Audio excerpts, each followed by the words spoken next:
dia, nono ano, tudo bem com vocês? No capítulo de História, a Primeira República, ou República Velha, nós vamos finalizar este capítulo aí com as últimas revoltas e mudanças ocorridas nesse período. Então vamos lá, abra um livro lá na página 73, nós vamos começar com a Guerra do Contestado. Nas regiões de fronteira entre os estados de Paraná e Santa Catarina, havia numerosos agricultores que não tinham documentos que garantissem a posse das terras. Essa região contestada, pois os dois estados disputavam seu controle.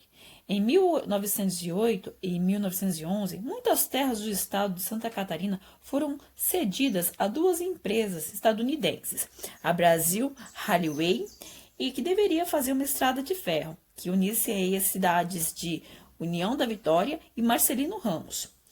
A outra empresa, a Shelter Brazil Lumber Colonization, deveria instalar indústrias madeireiras e receber 180 mil hectares de terras, afetando aí profundamente as populações locais. Em 1912, a expulsão dos pequenos agricultores gerou confrontos violentos. Devido a um período aí marcado por intensa religiosidade popular, a população se aproximou de um beato, João Maria, por causa de uma visão mística da realidade dos problemas que cercava a população.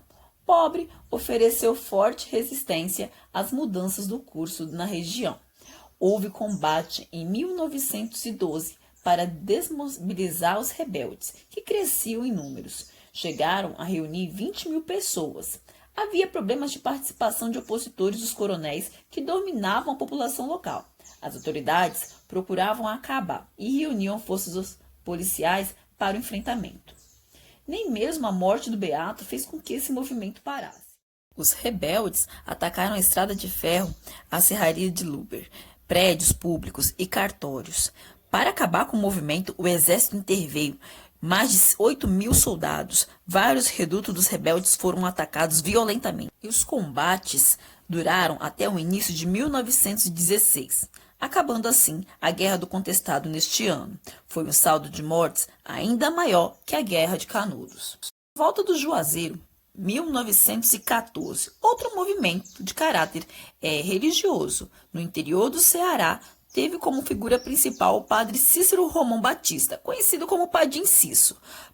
Padre Cícero se tornou um tipo de coronel no Ceará e articulava com alianças com diversas autoridades da política. No período do presidente Hermes da Fonseca, que buscou substituir os governos que apoiavam aí o padre. A liderança de Padre Cícero gerou período de tensão no interior do Ceará. Sua liderança religiosa, bastante polêmica no interior da Igreja Católica, continuou até a sua morte, em 1934. Até os dias de hoje, as tradições nordestinas atribuem o título de santo ao Padre Cícero e a cidade de Juazeiro. Se tornou um grande centro de peregrinação.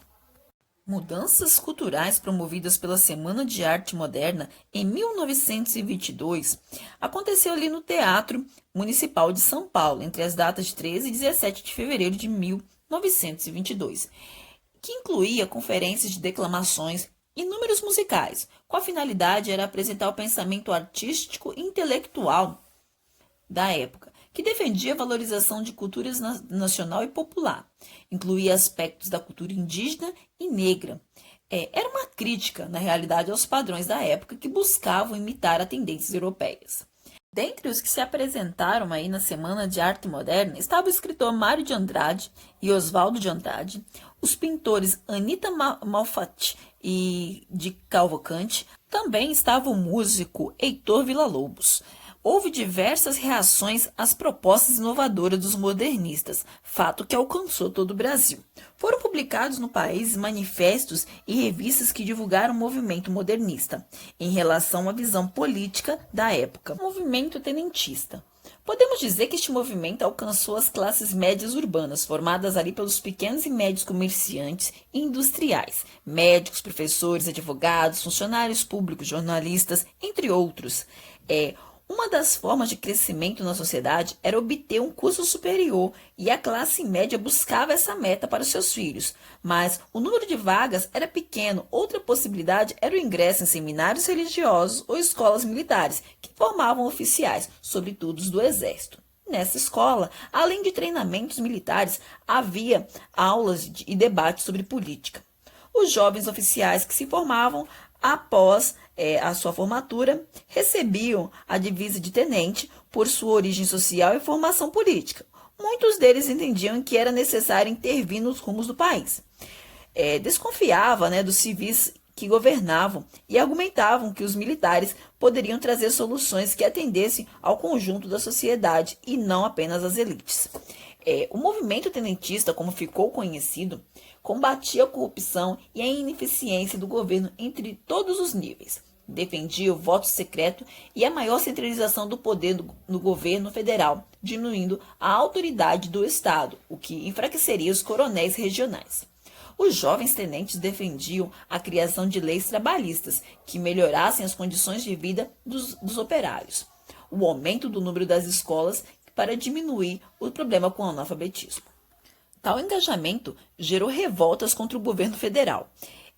A primeira foi a Revolta do Forte, ocorrida em 1919 no governo de Epitácio Pessoa, que escolheu 2 civis para ocupar ministérios de guerra, o ministério atualmente o Exército, e o da Marinha, geralmente ocupado pelos militares. Em 1921, tensões aumentaram na campanha para a escolha do próximo presidente.